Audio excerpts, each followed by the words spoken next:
നമസ്കാരം. Vote and ടോക്കിലേക്ക് സ്വാഗതം.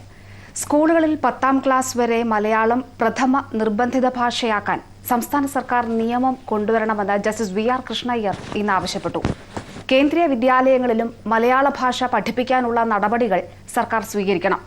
1ാം തരം മുതൽ ഹിന്ദി പഠിപ്പിക്കാനുള്ള നീക്കം കേന്ദ്ര സർക്കാർ ഉപേക്ഷിക്കണമെന്നും ജസ്റ്റിസ് കൃഷ്ണയ്യർ പറഞ്ഞിരിക്കുന്നു. മലയാള ഭാഷാ വാരാചരണത്തോടനുബന്ധിച്ച് മുഖ്യമന്ത്രി വി എസ് അച്യുതാനന്ദനും മാതൃഭാഷ പഠനഭാഷ ആക്കേണ്ടതിന്റെ ആവശ്യകതയെക്കുറിച്ച് പ്രസ്താവിച്ചിരുന്നു. തമിഴ്നാട്ടിലെ മലയാളം സ്കൂളുകളിലെ 1ാം ഭാഷ മലയാളം തന്നെയാക്കി പുനഃസ്ഥാപിക്കണമെന്നാണ് കഴിഞ്ഞ ദിവസം അദ്ദേഹം പറഞ്ഞത്. മാതൃഭാഷ പഠിക്കാൻ കവി ചെമ്മനം ചാക്കോ കൊച്ചി സ്റ്റുഡിയോയിൽ നിന്നും പുതിയ തലമുറയുടെ പ്രതിനിധിയായ രാഹുൽ ഈശ്വർ തിരുവനന്തപുരം സ്റ്റുഡിയോയിൽ നിന്നും ഈ ചർച്ചയിൽ പങ്കെടുക്കുന്നു. മാതൃഭാഷ എന്നാണ് പറയുന്നത്. പെറ്റമ്മ കഴിഞ്ഞാൽ, മാതൃരാജ്യം കഴിഞ്ഞാൽ മനുഷ്യനുള്ള മാതാവ് മാതൃഭാഷയാണ്. അതുപോലെ തന്നെ നാടിൻ്റെ സംസ്കാരം ഉൾക്കൊള്ളുവാനും മാതൃഭാഷ പഠിച്ചേ മതിയാവും.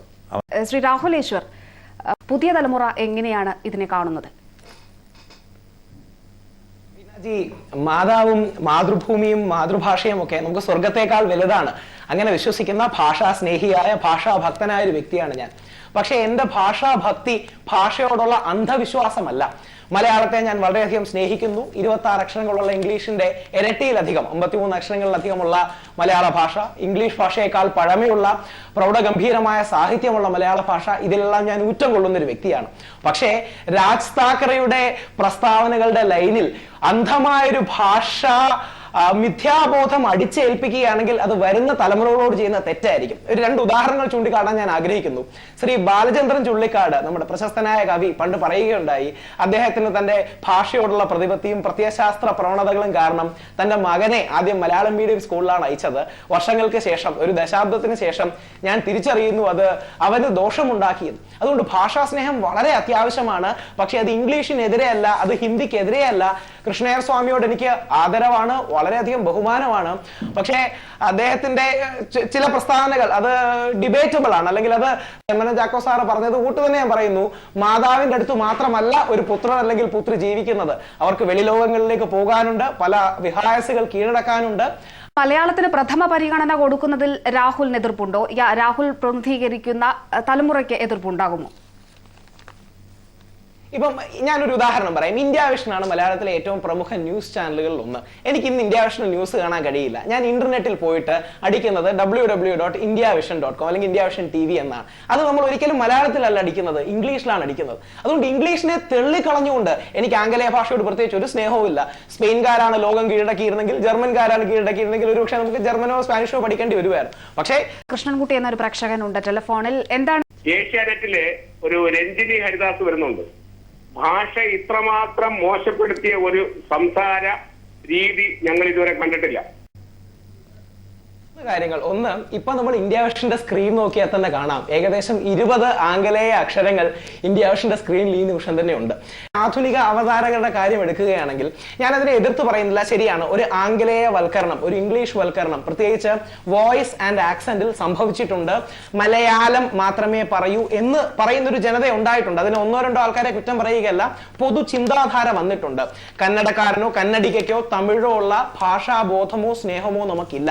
പക്ഷേ ഈ വിമർശനം ഒരിക്കലും പഴയ തലമുറ പുതിയ തലമുറയെ കളിയാക്കാനോ അല്ലെങ്കിൽ അവർക്ക് ഇവരെക്കാൾ ഒരു മേധാവിത്വം ഉണ്ടെന്ന് കാണിക്കാനോ ഉള്ള വഴിയായി മാറരുത്. പലപ്പോഴും മുതിർന്നവർ വിമർശിക്കുമ്പോൾ അന്ധമാകാറുണ്ട് ആ വിമർശനം. ഒരു ഉദാഹരണം കൂടെ, ശാസ്ത്രീയമായ ഒരു ഉദാഹരണം പറയുകയാണെങ്കിൽ, ചെമ്മനം ചാക്കോ സാർ പറഞ്ഞോട് യോജിക്കുന്നു, ചെറിയ പ്രായത്തിൽ മലയാളം പഠിപ്പിക്കണം. പക്ഷേ പല സൈക്കോളജിസ്റ്റുകളും അഭിപ്രായപ്പെടുന്നത് ഒരു 6-8 വയസ്സിനു മുമ്പ് വ്യത്യസ്ത ഭാഷകൾ സ്വായത്തമാക്കുന്നതാണ് ഒരു വ്യക്തിയുടെ ബ്രെയിനിനും ബോധത്തിനും ഒക്കെ നല്ലതെന്നാണ്. അതോടൊപ്പം ഇത് പഠിക്കണം, ഇംഗ്ലീഷിനെ തള്ളിപ്പറയേണ്ട, മലയാളത്തെയും തള്ളിപ്പറയേണ്ട, നല്ല മലയാളവും നല്ല ഇംഗ്ലീഷും സംസാരിക്കുന്ന ഒരു ജനതയെ നമുക്ക് ഉണ്ടാക്കണം.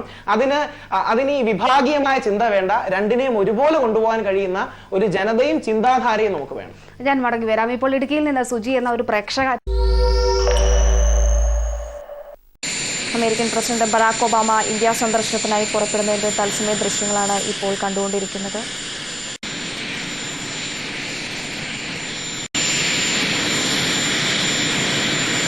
പ്രസിഡന്റ് ബറാക് ഒബാമ ഇന്ത്യയിലേക്ക് പുറപ്പെടാൻ ഒരുങ്ങിക്കഴിഞ്ഞിരിക്കുന്നു. അല്പനിമിഷങ്ങൾക്കകം തന്നെ അദ്ദേഹം ഇന്ത്യയിലേക്ക് പുറപ്പെടും. ശ്രീ രാഹുൽ ഈശ്വർ, പെറ്റമ്മയ്ക്ക് തീർച്ചയായും അമ്മ അർഹിക്കുന്ന പ്രാധാന്യം കൊടുക്കണമെന്ന് പറയുന്ന ഒരാളാണ് താങ്കൾ. പക്ഷേ ഇവിടെ ശ്രീചിത്ര ഭാഷ ഇത്തരത്തിൽ പരിഗണിക്കപ്പെടാതെ പോകുന്നതിന്റെ ഒരു പ്രധാന കാരണം സർക്കാരുകളുടെ നട്ടല്ലില്ലായ്മയാണ്. രണ്ട് കാര്യങ്ങളുണ്ട്. തീർച്ചയായും സർക്കാർ ബാക്കി സംസ്ഥാനങ്ങളിലെ പോലെ ഭാഷാപരമായ ഒരു അവബോധം ഉണ്ടാക്കാൻ ശ്രമിക്കണം. എനിക്ക് ഏറ്റവും ആദരവുള്ള ആളാണ് ചെമ്മനം ചാക്കോ സാർ. പക്ഷെ ഒരു തിരുത്ത് അദ്ദേഹം പറഞ്ഞതിൽ, ഇപ്പോൾ അദ്ദേഹം പറഞ്ഞത് വളരെ സത്യമാണ്. പലപ്പോഴും ഒരു ഡ്യുവൽ പ്രോസസ് ഓഫ് തിങ്കിങ് ആണ് നമ്മുടെ മനസ്സിൽ നടക്കുന്നത്. അതായത് ഒരാൾ ഇംഗ്ലീഷിൽ പറയുന്നു, നമ്മൾ മലയാളത്തിൽ തർജ്ജിമ ചെയ്തിട്ടാണ് മനസ്സിലാക്കുന്നത്. നമ്മുടെ ബ്രെയിന് രണ്ട് ഹെമിസ്ഫിയർ ഉണ്ട്. അതിൽ ലെഫ്റ്റ് ഹെമിസ്ഫിയറിലാണ് ഈ ഭാഷ വരുന്നത്. യഥാർത്ഥത്തിൽ നമ്മൾ മലയാളം മാത്രം ചെറിയ പ്രായത്തിൽ പഠിപ്പിക്കുന്നുകൊണ്ടാണ് ഈ അപകടം ഉണ്ടാകുന്നത്. ഞാൻ കോർപ്പറേറ്റിൽ വർക്ക് ചെയ്യുന്ന ഒരു വ്യക്തിയാണ്. ഏറ്റവും കുറവ് ജോലി കിട്ടുന്നതും ഇന്റർവ്യൂവിൽ എക്സൽ ചെയ്യുന്നതും കോർപ്പറേറ്റിലേക്ക് കുട്ടികൾ കടന്നു വരുന്നതും സൗത്ത് ഇന്ത്യയിൽ കേരളത്തിൽ നിന്നതിന്റെ പ്രധാന കാരണം ഈ ഡ്യുവൽ പ്രോസസ് ഓഫ് തിങ്കിങ് ആണ്. ചെറിയ പ്രായത്തിലെ മലയാളത്തോടൊപ്പം തന്നെ ഇംഗ്ലീഷിനും ഒരേ പ്രാധാന്യം കൊടുത്തില്ലെങ്കിൽ അവർ മലയാളത്തിൽ മാത്രമേ കാര്യങ്ങൾ മനസ്സിലാക്കൂ. താങ്കൾ പറയുന്നത് വ്യക്തമാണ്. സമയം വളരെ പ്രസക്തമായ കാര്യം തന്നെയാണ്. ഇതിൽ ഇനിയും ചർച്ച ചെയ്യേണ്ടതുമാണ്. അവയിലും ഒരു കാര്യത്തിൽ പ്രതീക്ഷയുണ്ട്. രാഹുൽ ഈശ്വർ പറഞ്ഞതുപോലെ തീർച്ചയായും മലയാളത്തിനും ഇംഗ്ലീഷിനും ഒരേ പ്രാധാന്യം കൽപ്പിക്കപ്പെടണം എന്ന് ചിന്തിക്കുന്ന തലമുറ ഇവിടെയുണ്ട്. ശ്രീ ചെമ്മനം ചാക്കോ. വടക്കു പടിഞ്ഞാറൻ പാകിസ്ഥാനിലെ ഗോത്രമേഖലയായ ദറാം ആദം ഖേലിലെ മുസ്ലിം പള്ളിയിലുണ്ടായ ശക്തമായ സ്ഫോടനത്തിൽ 50 പേർ കൊല്ലപ്പെട്ടു. 100-ലധികം പേർക്ക് പരിക്കേറ്റു. പള്ളിയിൽ വെള്ളിയാഴ്ച പ്രാർത്ഥനയ്ക്ക് എത്തിയ വിശ്വാസികളാണ് സ്ഫോടനത്തിനിരയായത്. ചാവേർ ആക്രമണമാണ് നടന്നതെന്ന് അധികൃതർ സ്ഥിരീകരിച്ചു. പാകിസ്ഥാനിലെ ഗോത്രമേഖലയായ ദാറാ ആദം ഖേലിലെ സുന്നി പള്ളിയിൽ വെള്ളിയാഴ്ച പ്രാർത്ഥനയ്ക്കിടെയാണ് ശക്തമായ സ്ഫോടനമുണ്ടായത്. പ്രാർത്ഥന കഴിഞ്ഞ് മടങ്ങുന്ന വിശ്വാസികളെ ലക്ഷ്യമിട്ട് പള്ളിയുടെ കവാടത്തിന് മുന്നിൽ ചാവേർ പൊട്ടിത്തെറിക്കുകയായിരുന്നു. സ്ഫോടനത്തിന്റെ ആഘാതത്തിൽ പള്ളിയുടെ മേൽക്കുര പൂർണ്ണമായും തകർന്നു. മരണസംഖ്യ ഇനിയും കൂടിയേക്കുമെന്നാണ് റിപ്പോർട്ട്. പള്ളിയുടെ തകർന്ന പേഷാവറിൽ നിന്ന് 45 കിലോമീറ്റർ അകലെയുള്ള ദാറാ ആദം ഖേൽ പാക് താലിബാന്റെ ശക്തി കേന്ദ്രങ്ങളിലൊന്നായാണ് അറിയപ്പെടുന്നത്. തെഹ്രിക്കെ താലിബാനെ പരസ്യമായി വിമർശിച്ച മുസ്ലിം മതപണ്ഡിതനെ ലക്ഷ്യമിട്ടാണ് ആക്രമണമെന്നാണ് സൂചന. കഴിഞ്ഞ ഒരു മാസത്തിനിടെ പാകിസ്ഥാനിൽ മുസ്ലിം ആരാധനാലയങ്ങളെ ലക്ഷ്യം വെച്ച് നടക്കുന്ന 5ാമത്തെ സ്ഫോടനമാണിത്. International desk, India vision.